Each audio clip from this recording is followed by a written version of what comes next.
What up, what it is, what it has to be. This is iHeartRadio, Intellectual Radio on iHeartRadio. We're switching it up tonight. We're going to do it a little bit different tonight. The pilot is letting the co-pilot take charge. So we want you to surprise everybody. Surprise. So we're going to ask that you sit back, relax, and put your mind at ease, all right? There were none before us. There'll be none after us. That makes us the one and only, certified, bona fide, and indubitably qualified to bring you knowledge with a whole lot of action and satisfaction. We are so pleased, delighted, and great, and so welcoming to have a guest on our show tonight, Ms. Kimberly Pevlar of Culture Meets Presence. But before we get into that, we have the pilot and the co-pilot seat, Rashid Abdul Rashid, once again, here for you all with the boss man. Yes, sir. All right. So tonight we are talking about being present. Yes. All right. Being present, especially being present as an African-American woman or a Black woman, and things like that. You are a healer because you are a nurse. All right. So you're engaged in the healing profession. So you are a healer. Okay. You are a journeyman because you're engaged in this journey. You are creative talent, director, inspirational. Where does your journey begin with Culture Meets Presence? What started this journey for you? Culture Meets Presence started about. You go ahead. Okay. Let's see. Culture Meets Presence started for me about 3 or 4 years ago. But what preceded that was my business. My business is called Melon Mind. And Melon Mind is where we teach Black women the art of being present as an antidote to stress. And Melon Mind actually began just one day. So I wake up early. I've been meditating for about somewhere around 15 years. And I wake up early every morning about 3:30, and I get up and I do my meditation, and I have a routine of a study or something that I would do, and I journal in the morning. And one of those days, maybe 8 years ago, I wrote Melon Mind at the top of the page, and I didn't really know what that meant at the time, but I kind of stuck with it. So but through that time, I kept meditating. And then in 2019, actually, at the end of 2019, my mom suffered some medical conditions. And she lived in Bloomington Normal, and it brought her here, somewhere closer here, to Winfield, to this rehab hospital called Marion Joy. Not familiar. Okay, so Marion Joy is bought now. Northwestern owns Marion Joy, and Marion Joy, or Northwestern owns our hospital as well. What is our hospital? Central DePage Hospital. Excuse me. Northwestern owns both of those. So I was visiting my mom at Marion Joy, and I'm pushing her through the hallways and just taking her for a ride there. And I noticed that they had a meditation room. And I was like, wow, I'm kind of blown away that a hospital has a meditation room. Like, how is that happening? So I went back to my hospital and said, hey, Marion Joy has a meditation room. And they said, well, do you know that we have two resiliency rooms as well? It's like, no, I didn't know that. This is the hospital you worked at? Yes, this is the hospital I worked at. They had just started them. They had just opened it, and they had just started this resiliency program at the hospital, but I hadn't known anything about it because I work in anesthesia. I work in surgery. So it's like a surgery sometimes is its own department. You may not know all of what's going on in the hospital because you're kind of focused on there. So immediately I wanted to get involved. And I spoke with. And I don't mean to cut you off, but is resiliency the same as the meditation room?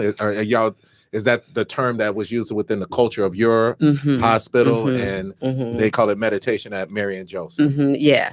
And it has at Marion Joy, it read meditation room. At ours, it doesn't say a room, it's just a resiliency room, but it's a quiet room. So you can you can not meditate in there, but you can find a reason to get quiet in there.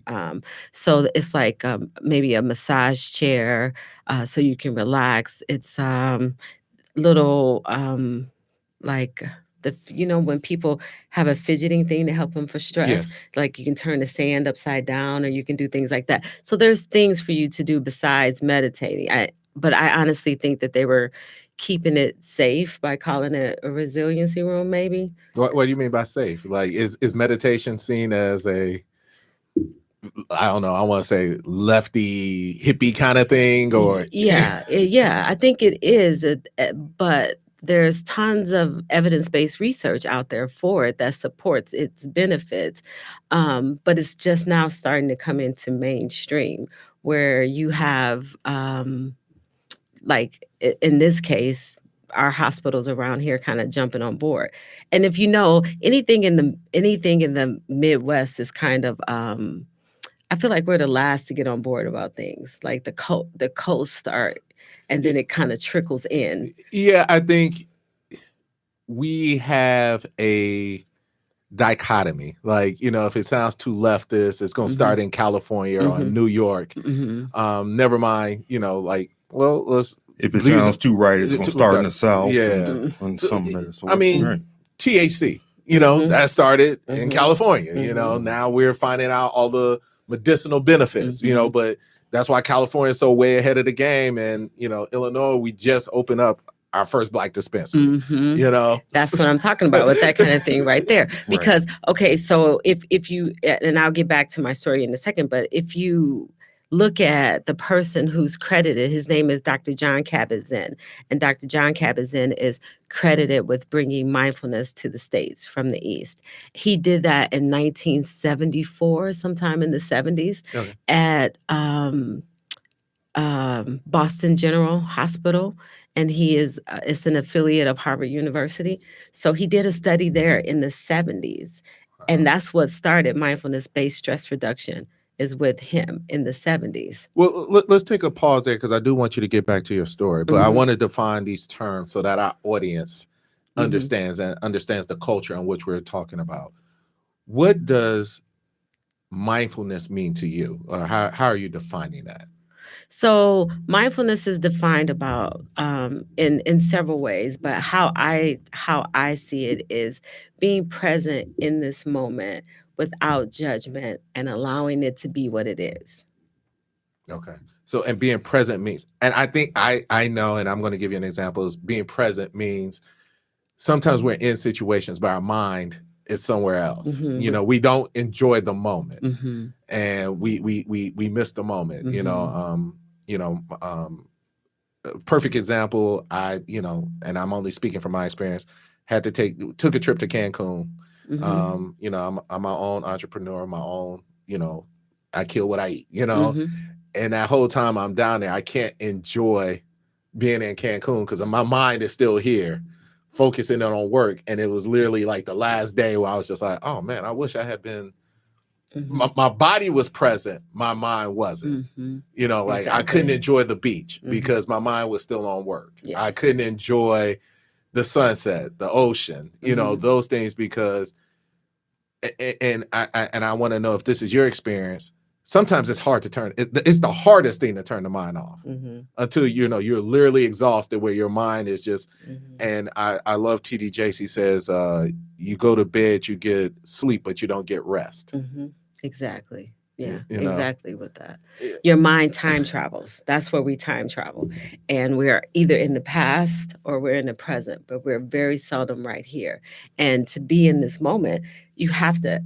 I find that you have to anchor yourself in this moment. So that means that you drop into the body. If you think about it, your mind is up here. And when you anchor yourself, you drop into the body and you become present in your body. This is how you can kind of get out of you're getting out of the mind, but more so the concept of you're merging the mind and the body to be present in here in this moment. So a lot of times with mindfulness meditation, you find folks who will talk about your breath a lot Mm-hmm. as an anchor to keep you here in this moment. But again, you can do this right now with yourself, because you may be thinking about this podcast, or you may be thinking about 5 minutes from now or hour from now what you're doing. But if you kind of just pay attention to, in this case, how your body is relating to the chair in this moment, you like, what does that feel like? Is it comfortable? Because sometimes you're just sitting. And have you ever sat and maybe you're in a weird position, and it's like later, and you're like, ow, you sitting on your arm, or you're sitting on your foot, because you weren't paying attention to what you were doing. Mm-hmm. You weren't in the body, so to speak, to know that that may not have been comfortable for you a while ago. Your body talks to you, and your body will say, hey, this is not comfortable. But because you're not in it, you don't listen to it. Right. And then once your mind gets to paying attention to it, then you're like, oh, I'm hurting. Mm-hmm. Yes. So yes. I do understand what you mean. Mm-hmm. And pain is a motivator a lot of times. Well, that's why I think I find it weird, ironic, that we have to have reminders on our watches and phones to get up and stand up, just because we have become acclimated to just sitting down at our desk and staring at this monitor, or sitting somewhere and not moving. And that's why, you're seeing all of these videos of tight hips and tight ankles. The human body was meant to be mobile, and we're meant to bend and stretch and all of that stuff. Now, I think I read something like 30% of the population can't even do squats, just because we're not used to squatting, or they can't squat and keep their heels on the ground because of ankle tightness. Like, who knew that was a thing, and who knew hip tightness was a thing? I recently learned, as I'm getting older, when I get up, all kind of tightness. All kind of tightness. Body really talks to you. It's like, my knee. All kinds of tightness. Right, So yeah. Right. And I think the studies say that sitting is the new smoking. It is. It is for that. Just sometimes when you get up and you feel that heart beating, it's just because the blood has been pooling, and so your heart is beating extra fast. And I mean, I work out pretty consistently, and even I'm mindful of it, so okay, so you define mindfulness. I'm gonna ask you to define a harder term, present. What does that mean? So that means for me, like, how much of myself can I bring to this moment, right? So a lot of times we're on reserve with how much we allow ourselves to be in this moment. But my idea, but it is my idea, is this: we only have this moment. We don't have, as I said a minute ago, we don't have 5 minutes ago, and we don't have 5 minutes from now. We only have this moment. So if you truly knew that this was the only moment that you have, then can you be here for it? Right? Can you bring every bit of yourself to it and allow whatever is coming forth to happen? But again, so in this moment, just say, for instance, if you felt vulnerable, would you let yourself do that? No, not at all. Right. So because we do so much gatekeeping of our emotions, of our awareness, that this is how you miss the moment, because like you're feeling a way, but you don't let yourself be here. So how much of yourself can you allow to be in this moment? Every situation is different, right? If you're in the middle of a traumatic event, let's say. Okay, so your body does things to protect you then, in that moment. That's different, right? The flight, fight, or freeze, right? Those are real things, but we're living in those, and that's not a constant state for us to be in. So presence just means, can I be here now with you and allow myself to just show up? Well, and I want to segue, and we'll, because I find all of this fascinating. What you said just kind of resonates with me, just because we don't allow people to be present in the moment. We there's a lot of times, and I'll give you a perfect example, and especially as an African American woman, was what just happened with Angela Bassett. There's this thing out there where people are, you know, shaming her for not applauding, you know, Jamie Lee Curtis, like, oh, she's a sore loser. And I was like, well, who's the worst? Us for not allowing her the grace and mercy to be present in the moment of her dissatisfaction? Like, why do we always have to? We don't allow, like, we don't allow people to be present when it, especially like she was disappointed. Like, why is that wrong for? I mean, we've all been there where, you know, I still go back to 2nd and 3rd grade where my teachers were handing out medals for gym stuff and I didn't get one. You know, I wasn't the most physically gifted person, you know, and I was upset. Angela, you know, rightly or wrongly, I think she did phenomenal, you know, deserved an Oscar for her performance. And she's taking the task, you know, for what I think, as you said, but being present in the moment, you know? And so, like you said, we don't allow, especially as men, but especially women of color, you know, the vulnerability or to be vulnerable. We all, you know, have to wear that mask to protect our sanity to survive in this country. And so to what you said about being present, I find it an interesting dynamic and concept because especially as African Americans or people of color, it's hard to be present in the moment, you know, because you have to dissect. You know, I had a supervisor one time, you know, I wasn't getting along with opposing counsel, and I'm trying to tell my supervisor in so many words, he ain't liking me because I ain't doing the job. He don't like me because I got more melatonin, you know, so, you know, I got to deal with that before I can even deal with the, you know, the situation as what it is. And it was only at the very end when this thing had gone on, he was like, you know, yeah, oh, and he's racist. No, shock.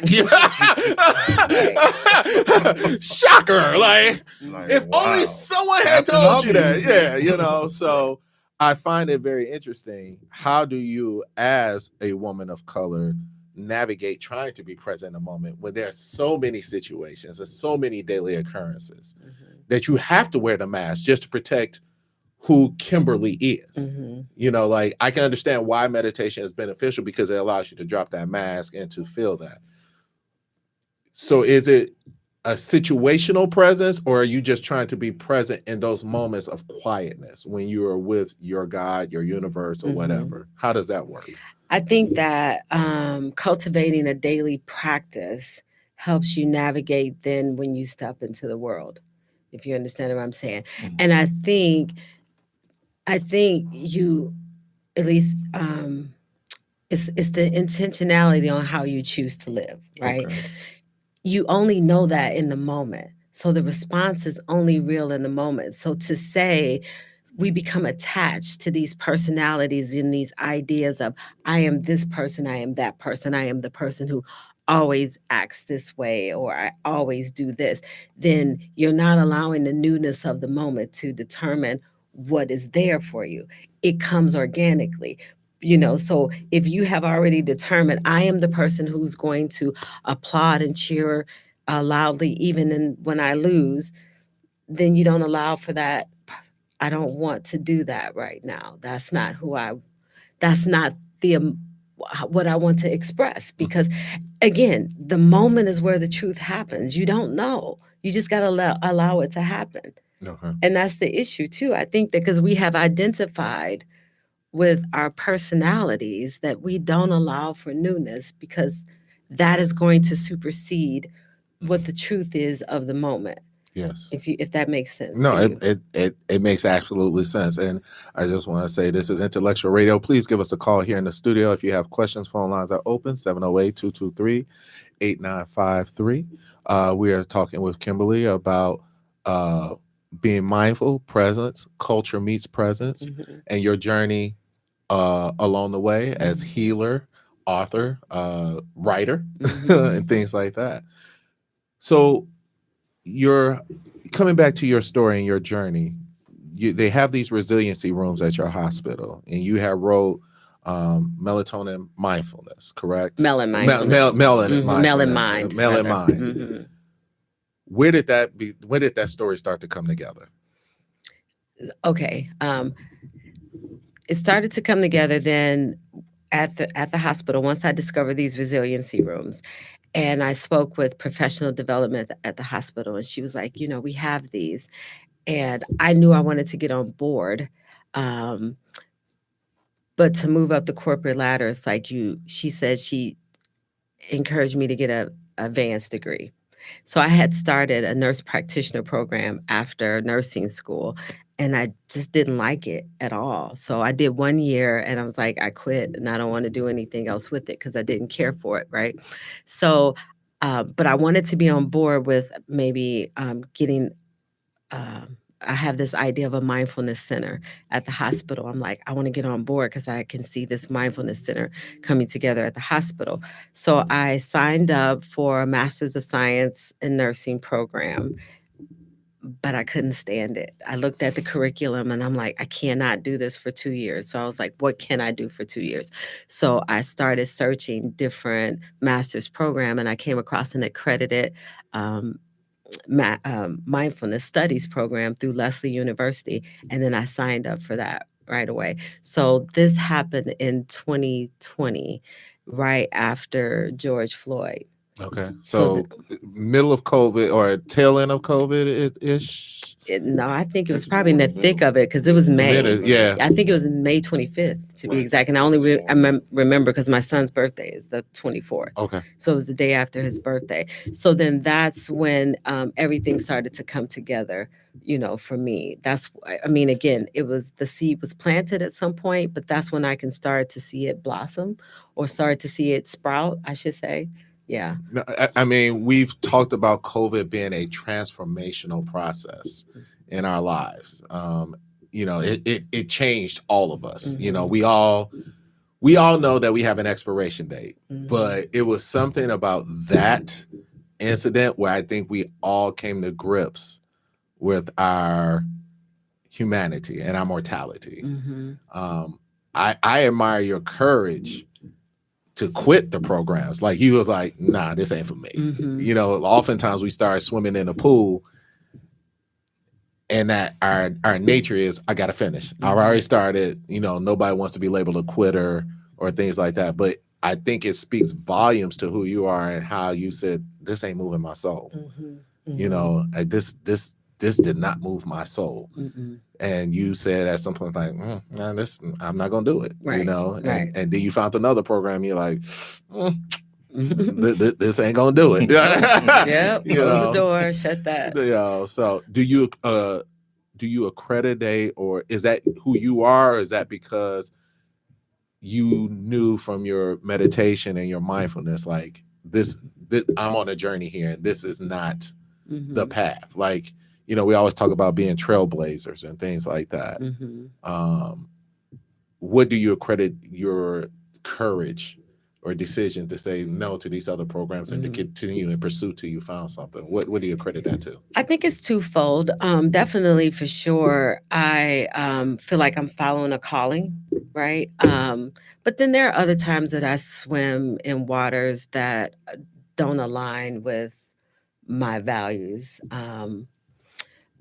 Yeah, on a lot of levels.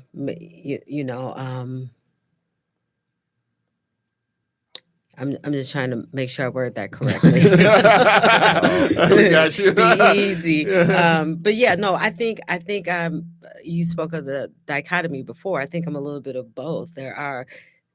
There's no idea of perfectionism, but what I am trying to do is live a life of intention, right? And the mindfulness helps me to do that because in each step it reveals to me the answer. If you're still enough, you can here take this next step, or there's no steps revealed, so that must mean I need to stay right here. If that makes sense to you. Does that make sense? Yes. Mhm. One thing I wanted to ask you, because I have to applaud you, because one of the things that we talk about here a lot of times is building community. Okay. And what you're doing is building a community through your documentary and through your company. Okay. My thing, and Mike could tell you, my thing, I'm always on different governmental leaders, community leaders, where a lot of times they're sitting there like, I'm just here to collect a check. All right.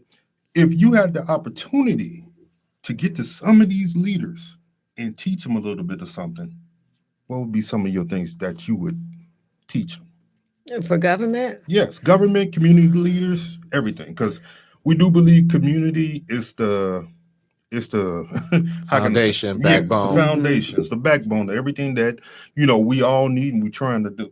So I think if I was trying to get to a government official, I would start with the people. Because again, I think that people blame a government, but a government is just people, right? Correct. It's nothing else but people. And they are the product of the demand of what the people wanted, right? So if the people can change their mindset, government changes its mind because it has no choice but to do so.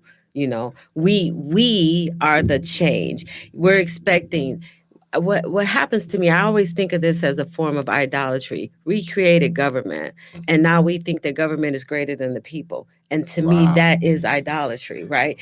And it's not, right? At least to me, I feel that way. So we're like knocking at the door of the Capitol, like change it, change the laws, change this. If we change ourselves, we change our communities, it changes. They will change when we change, right? When our demands change. So going back to what you said earlier about Black women and Black folks and just people in general, but my focus is on Black women because of the health disparities that we face. Like Black women are the mortality highest. rates, breast cancer, infant mortality in terms of our children, huge,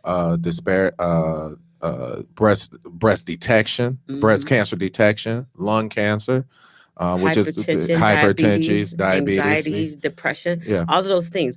We have the highest morbidity and mortality rate, obesity, and divorce. We have the highest.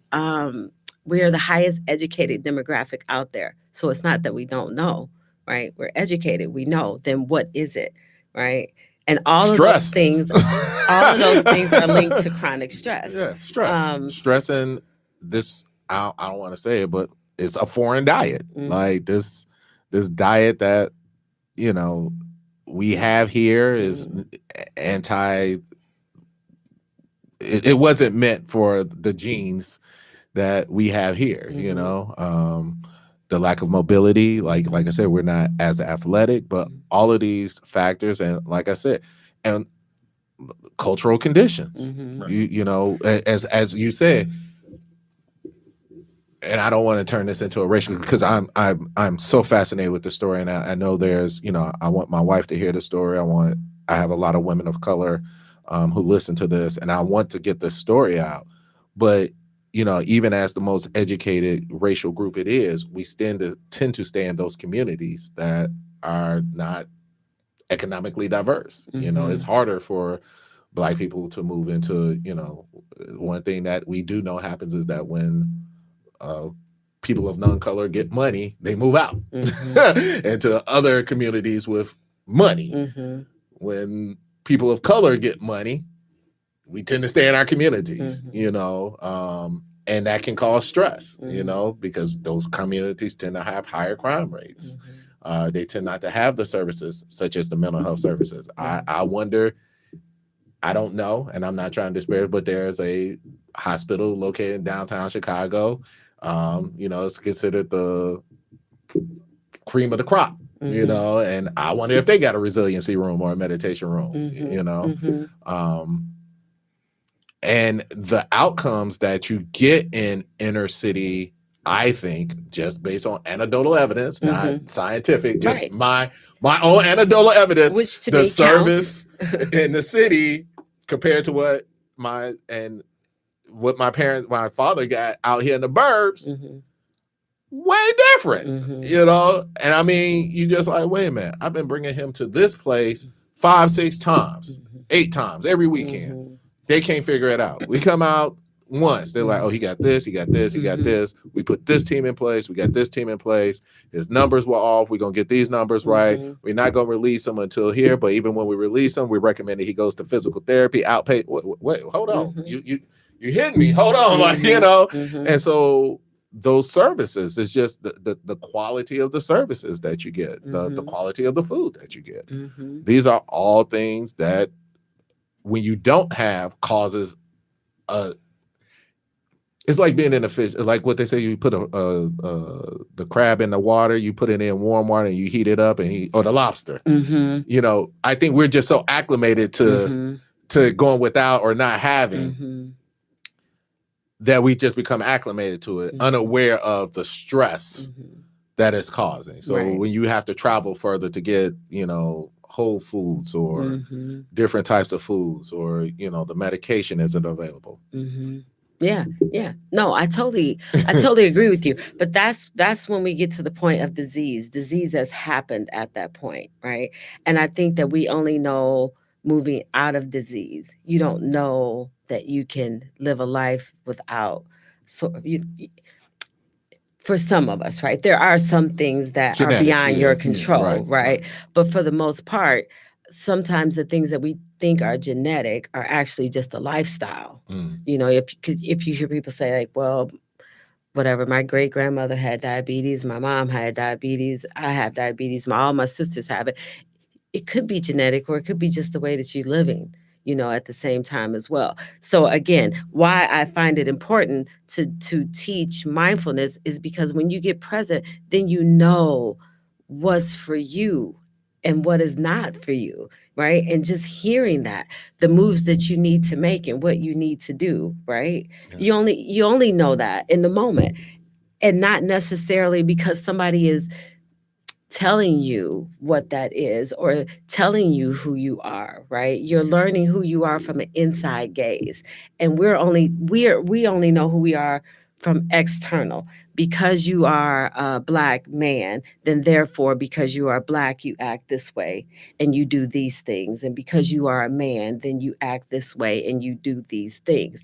But what is that for you moving through life under your own intentionality, guided by whatever you want to call that guides you? So if it's God, guided by God and not guided by the world.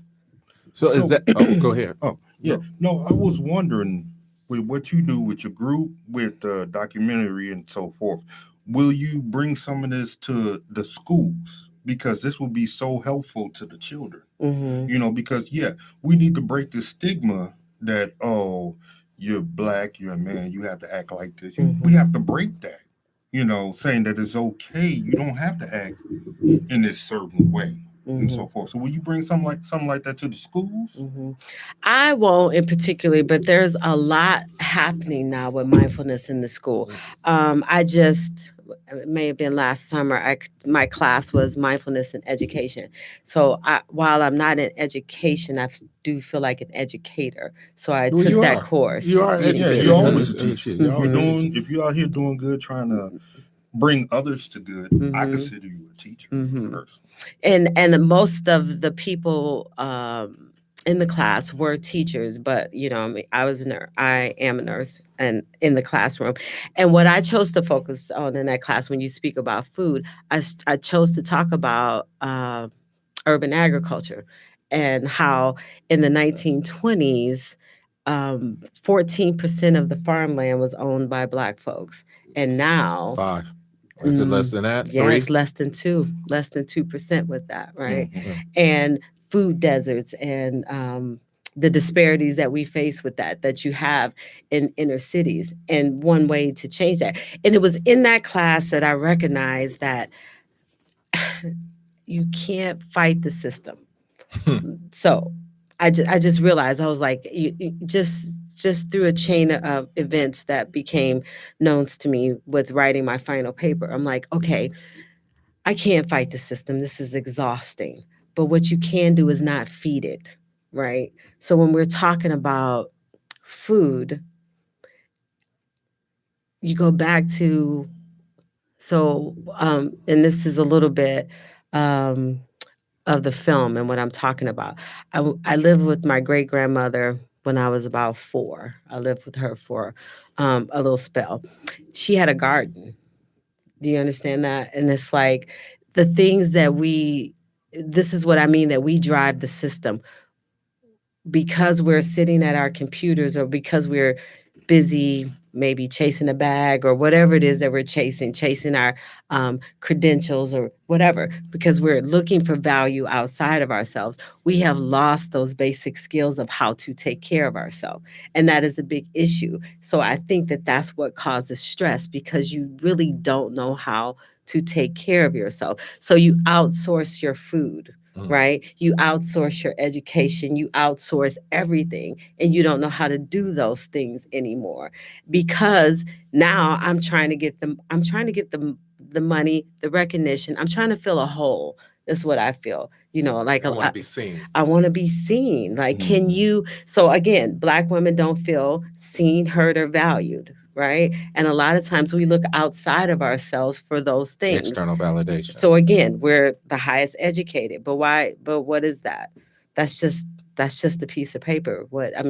Knowledge is one thing, but our education system, like, what is that?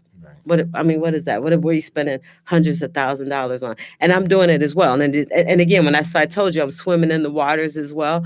I don't feel aligned with that. I feel very much aligned with what I'm learning, but not the system that's teaching me that, if that makes sense too. Very much. I'm an attorney, so yeah, I get it. So yeah, I get it more than that. So let me ask you this, because I do want to switch our direction and get to the documentary. And this is more of a philosophical question, but is it in those quiet moments, in the 3:30s and the 4 a.m.s, are you speaking to your God, your universe, and Yahweh, and are you seeking answers and guidance? And is that what's guiding you as you move throughout this life? Yes, definitely what's guiding me. But when I sit and I'm quiet, and is that hard, being sitting in that? I've done the meditation on Netflix. I think there's a meditation movie on it, and it's kind of hard. It takes practice. Like I didn't. It's not something that you would think would, but it takes practice to quiet your mind, because like you have to push out the intrusive thoughts. Okay, so that's the thing right there. I want to talk about that real quick. You say push out the intrusive thoughts. What I do is allow all of those thoughts to come forth, and then I find a way to be with it. Because that's what we're trying to do. We're trying to get away from. So we want to show our shiny parts. Like, look at me, like, look at my bicep. Ain't it great? But you don't want to show your little chicken legs, right? You try to hide them with the pants and do whatever. That's what we try to do with our flaws, or the things that we feel like we don't want to deal with, because it may be painful to deal with that. So we try to push them away. We're numbing out. So we numb out on any way that we numb out, from television to eating, drinking, even exercise, those kind of things like that. It's like, I don't want to be present with me, because I don't have a relationship with I won't take exception with the exercise, because that's where I find my God. That's No. I'm not saying it's you, but some people do use that to escape. I'm feeling a way. I don't want to feel this way. Let me go run a couple miles. I get it. I use that to deal with, that's the only place where I find that my inner voice is the loudest, is when I'm curling or exercising. It makes it easier. You say flaws, I call them demons. The demons, start speaking to you. And, that's the one place where I feel like my angels and my demons are on equal footing. Because when I'm out here in the world, 9 times out of 10, demons 9, angels 2. I can relate to that. And that's what I mean. It's like, you don't push them away. It teaches you how to cope with it. Because here's the thing, it's not going anywhere. No. It's not going anywhere. Stress isn't going anywhere. Trouble and angst aren't going anywhere. So if it's not going anywhere, then the only thing I have control over is my response to that. And can I be with it? And that's what it teaches you, how to be with it. It's some horrific things happening to folks. And then what do you tell people? What do you tell people in those situations? Why are these bad things happening to you? I don't have the answer to that, right? At all. But if you're going to continue to live, you can find a way to be with it.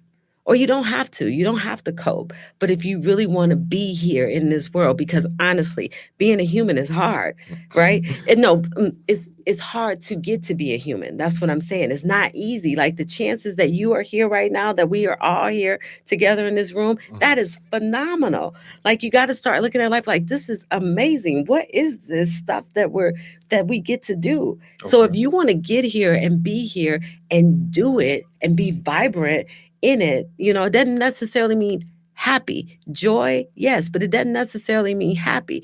Then you got to find a way to deal with these things. And it's a coping issue, I believe, that we have. We don't know how to cope. We are dysregulated, right? Okay. That's I think that's very accurate and very fair. I think we're great at identifying the issues or our challenges. Rich always says our challenges don't come to defy us.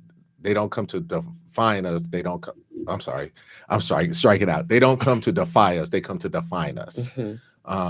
Because our challenges transform who we are, and you can't. No one ever evolves with ease. You know, it's always the challenges, the transformations. You started off speaking about your mother, and Rich and I, and have been transformed by the loss of our, parents. And it's a transformative process, and people don't understand that until, I know we're all destined to lose our parents, but until it happens, you don't know the feeling. You don't know the feeling. Everything that you're going to go through, you don't know the full gist of it until it's there, until it's in front of your face, and until you can be present. Right. That's the whole point. Yeah. You don't know, but we want assurance. Right. And I want to know what's going to happen the next moment. Therefore, let me spend all my time preparing in this moment for the next moment that may or may not happen. Yeah, that's what we do. Right. Until something, usually a tragedy or illness or some type of extreme diagnosis or something like that, then it's like, wait a minute, what is this? What am I doing? How am I living my life? You've seen people who have transformed from getting a bad diagnosis, right?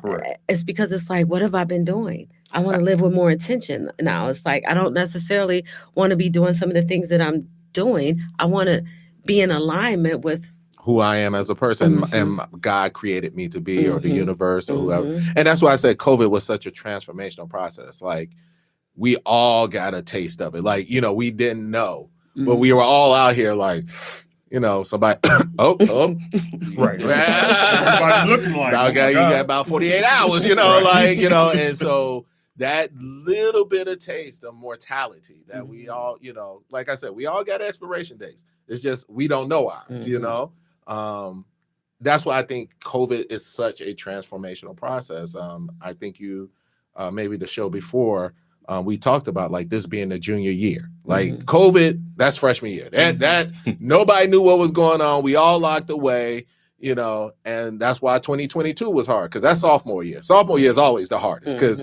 you got a little bit of knowledge, just enough to get in trouble, but not enough to master the system. This is junior year. Like, this is the third month of junior year, and so we now have the tools. Now it's about mastery of the tools. And that's why I'm so excited to have you on the show, because as I said, I started on this show talking about mental health, especially as it relates to people of color, because it's always been seen as something bad or negative. It's like, no matter what, or pray to God or go see the pastor and things like that. And I was like, nah, it's deeper in our community than that. We need people who are skilled, knowledge. I was talking to my doctor the other day, and I said, it's such a blessing to not have to explain certain things to you. Whereas a person of non-color may not get it. Even in my practice, if I have a guardian ad litem, which is a representative from the court, and I'm dealing with people of color, there are certain cultural norms that exist within African-American families, or I say color. Could they be considered abusive? Probably. But as a person of color, I understand that this person is doing that because they can't afford for their child not to comply. They have to comply right away. That's where spanking and all of that stuff comes from, and not talking back, because that can result in death.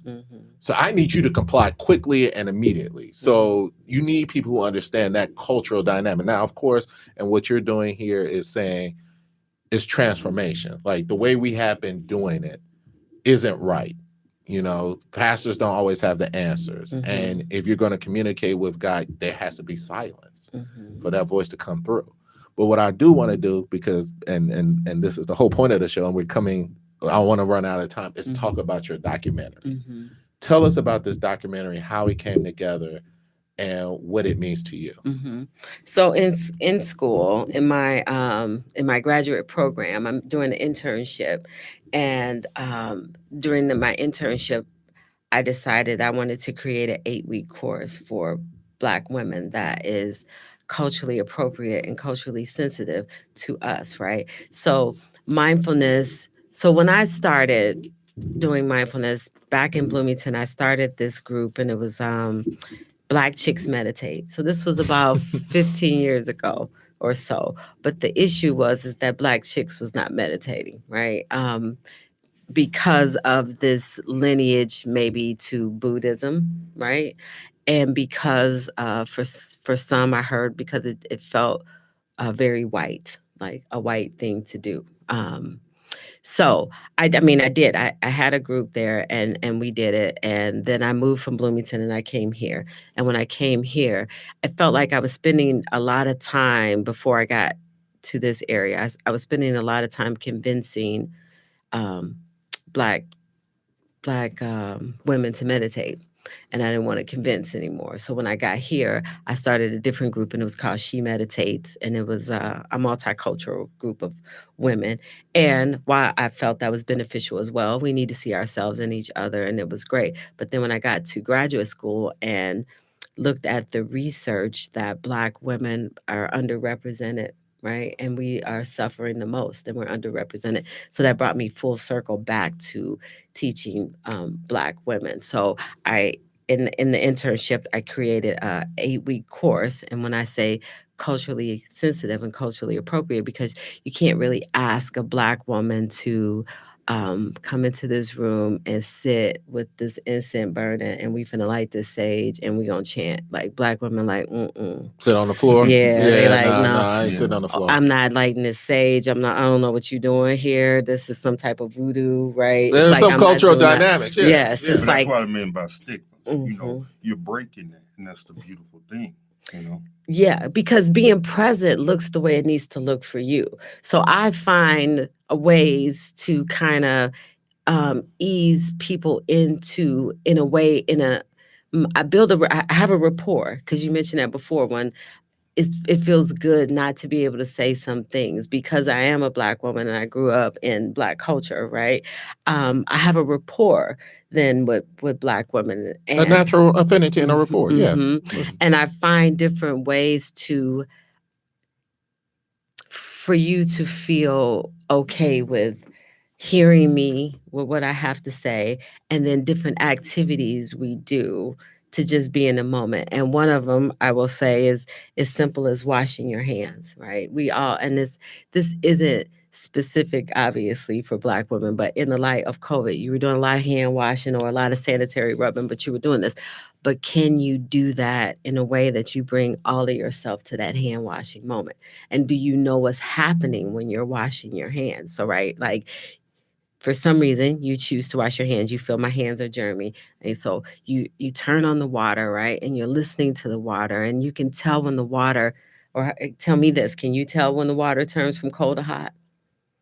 Can you? But can you hear the sound? It's different. Well, now I gotta go home and listen. Right. You got me interested. You got me interested. Okay, I want y'all to get back with me. I'm just telling you, it's different. When the cold water comes on, just turn on, if you have separate or one, whatever, if it's cold, just make sure it's cold. It's cold. And then when it starts to heat up, the sound changes, right? You just being present with that. And then at this point, your hand is under the water, right? So again, your hand's under the water. But at the same time, can you pay attention to maybe what your feet are doing? and then you're squeezing soap into your hands. So this is the beauty of it. So the soap is in your hands. Now your hands are dirty, but yet you have this cleaning agent in there. What's happening at this point with the soap? It's cleaning your hands, right? It's like you see the bubbles. You may see the evidence depending on how soiled your hands are, right? Yeah. And it's like, so you're paying attention to all this, and it's something awesome happening.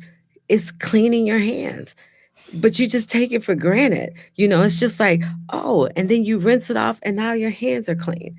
It's a whole process. Like, can you be there for these little mundane moments? Because these little mundane moments make up, these are the bricks of your life. These are the bricks of your house that you're building. But if you don't pay attention to these things, it's like you're missing it. It's like, how can you be here in this moment? I truly understand what you mean, and I'm gonna make a comparison because I'm a Muslim, and before prayer, as when we bend and bow within prayer, one of the things as we are doing it, we try to remember that our sins are falling off of us once we bend, and that's almost the same analogy. I get it. I truly get it with that. Yeah. I mean, whatever that may be. If it's tying your shoe, whatever it is. So again, I just create different activities, but I do it in a way that, again, where Black women feel safe to kind of, as you mentioned earlier, the mask, take off the mask, like in a group of Black women, right? So the process of doing that is like, for one, we start with ourselves. Can we learn to have a relationship with ourselves? That intimacy that we create with ourselves. So I call it intimacy, right? Okay. Can you see into yourself and have a relationship within you? So you're learning how to do that within a group of Black women, right? And then within the greater group of the global group of the world. So the documentary I take is intertwined with my story and how I got to this point. Okay. And then I take a group of Black women through the 8-week course, and we document that as well. And then I have several expert therapists who come in and they talk about the different, we have one that talks about race. We have another that talks about emotion, and then another one that's talking about mindfulness, but they're therapists who use it in their practice. This is what they do. This is their expertise. So then we have a group of expert Black women who are talking as well. Yeah. And that's what the documentary is really about. It's about that transformation again. So my story, my first testimony came from me. Okay. Okay. And then and then just the other group of Black women as well, and their experience and what they feel. So I want to say too that it doesn't always feel good to be present. Sometimes people think, man, mindfulness makes you feel so good. Maybe not. Maybe not. It depends on what's coming up with you. Right. So because sometimes if you real stressed, like, so I don't like writing papers. So I sit at the computer and then I get stressed, and then I'm eating popcorn. It's just like, but I'm just like going ham, like, and then all of a sudden I'm like, wait a minute. But before I wouldn't even known before that I'm consuming or I'm doing things because I don't want to be doing what I'm doing. Yeah. The new ADHD. I call it literally, like you said, I'll sit there. I have, stuff I have to answer, or questions or stuff, you have to write. And you find yourself on Facebook. Then you find yourself on TikTok. Then you find yourself on Snapchat. Then you're like, well, somebody just posted something on Facebook. Anything to stop you from doing it. And that's why, I find your story, so I want to tell you that anything to get away from the moment, to get away from. So the intentionality is, I chose to go to school. I'm in this situation.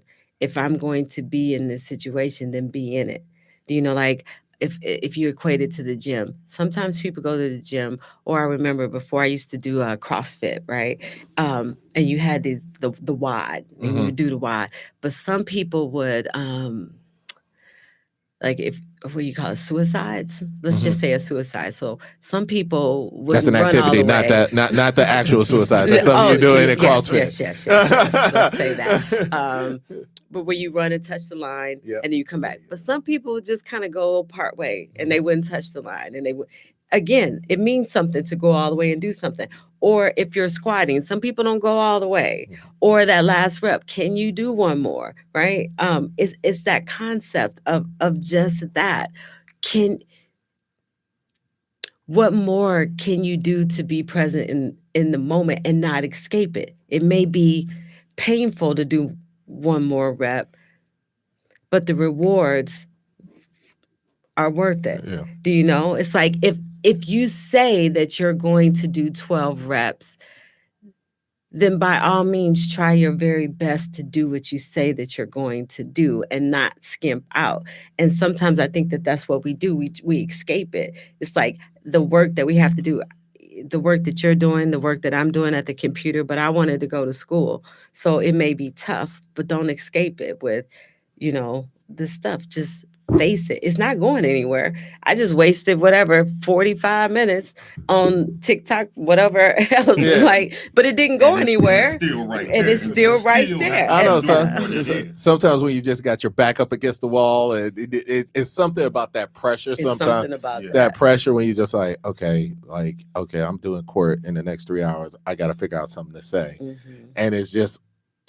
I don't know. It's I was like, dang, like, why couldn't this voice come through, before? But it's something about that pressure mindset, and, whoever you believe in or whatever. And sometimes it gets so good, you're like, man, if I had some more time, but, and one of the things we also talk about here is being unmercifully kind to yourself and being unmercifully forgiving to yourself, like, as I said, we talk about our demons and things like that. And Rich will tell you, our whole thing about elevated vibes is, we're raising one consciousness, one mind at a time. That's kind of our thing. And we always talk about mental health here and, being unmercifully kind to yourself. And I think part of being present too is just recognizing, hey, yeah, I made a dilly-dally, but I got it done. And being present means accepting that accomplishment. This is something I didn't want to do. And it took me a lot longer than I wanted it to. Don't get caught up on how long it took you. Get caught up on the fact that you got it done. And that's what I think about being present. It's like, don't worry about it. That time is gone. And I've often heard some people say, time that you enjoy wasted is not wasted time. Now, that part is true. Yeah, that part is true. I can agree with that. Agree with that. I'm just attesting to the fact that noticing when you're escaping or if you're actually enjoying it. Because if you say to yourself, you know what, right now I can't think about this. I'm going to take me a 20-minute break. Then you're very intentional about, I'm going to take a 20-minute break and I'm going to scroll for 20 minutes. Then it's like, there's not this guilt there. It's like, it's very intentional. I said I was going to do this. Not that you're doing that. Whatever you're doing is worthy of whatever it is that you feel like is worthy of, is when you're escaping. I don't want to do this, so therefore let me do that. Can you understand the intention behind why you're doing what you're doing? If that makes sense. Yes, it does. And can you give the website as well? It's culturemeetspresence.com. It's for the documentary. And Melon Mind, MELANMIND.com is the business for Black women. Yes. Real quick, you have an event on the 18th. Yes. All right. This is your second one? Third one. Oh, I'm sorry. Tell us a little something about, the open mic night. Oh, yeah. So open mic night. This is awesome. So Saturday. This is Saturday. This Saturday coming up. This Saturday coming up. It's the kickoff to our fundraiser for the film. And we have, again, this is our second open mic night. Okay. The first open mic night was met with such positivity from the community, All right. amplifying the voices that are out in the burbs, you know.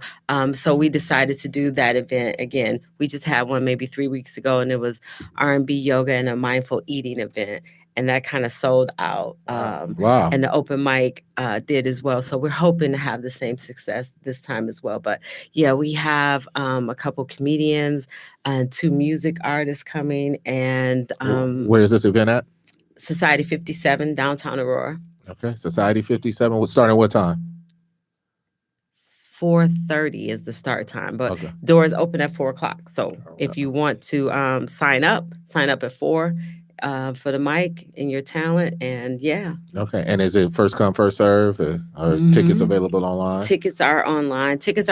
They are 1 for $15 or 2 for $20, so still not much. That's nice. That's beautiful in today's price. Oh yeah, not much, because we're just trying to get the word out there. But there's plenty of parking in downtown Aurora. I was just down there yesterday. So Society 57 this Saturday, 4:00, open mic night. Come on out, support Kim and her documentary. We're so grateful to have you on this show. Yes. We're definitely going to have you back because we want to know when the documentary is made. We want you to come on here and talk about the documentary. Maybe have one of the ladies come on and talk about it and how they were transformed. As I said, we are committed to raising consciousness one mind at a time. Okay. All right. So it's been a true delight, awesome pleasure. Yes. Thank you for coming through. Yes, I thank you. Can be said. Thank you for this platform that you have, and that you're uplifting the voices, that you're taking your platform and you're like using it to support other people. So I love that. Thank you. Thank you. No problem at all. Final words, sir. As usual, everybody be a builder, be everything for your community, so your community can be absolutely great. And special thanks once again to you, Kim. And we applied anything and everything that you will do in the future. All right. And this has been your co-pilot tonight on Elevated Vibes. I want to thank Rich for allowing me to take the pilot seat tonight. So first and foremost, and then I want to ask you this week, are you a convict? As you said last week, I said, are you going to be guilty of being unmercifully kind to yourself? Have you been guilty of letting yourself experience life and being present in the moment? We want you to be guilty of these things. So when I use convict, I'm saying it in a positive manner. Convict is based on conviction. Be convicted to treating yourself well. We often treat others outside of ourselves better than we treat ourselves. So this week, continue with the practice of being unmercifully kind to yourself. This has not been an easy week for me, and I had to say I'm not guilty this week, but next week I want to come back in here and tell you I'm a convict. I'm guilty. I'm guilty of loving myself and being unmercifully kind and being present. This week, I didn't have a good lawyer, so I was found not guilty. So, but you know what? It has been a true awesome delight. Yes. We appreciate you coming in. We will definitely have you back. This is iHeartRadio. Check us out on Facebook. We'll be loading up to YouTube and everything like that. Twitter. Check us out on Twitter. And are we on Snapchat yet, Rich? No. Okay. Working on it. All right. IntellectualRadio.com. Elevated Vibes. Elevated Vibes. Until next week. Peace.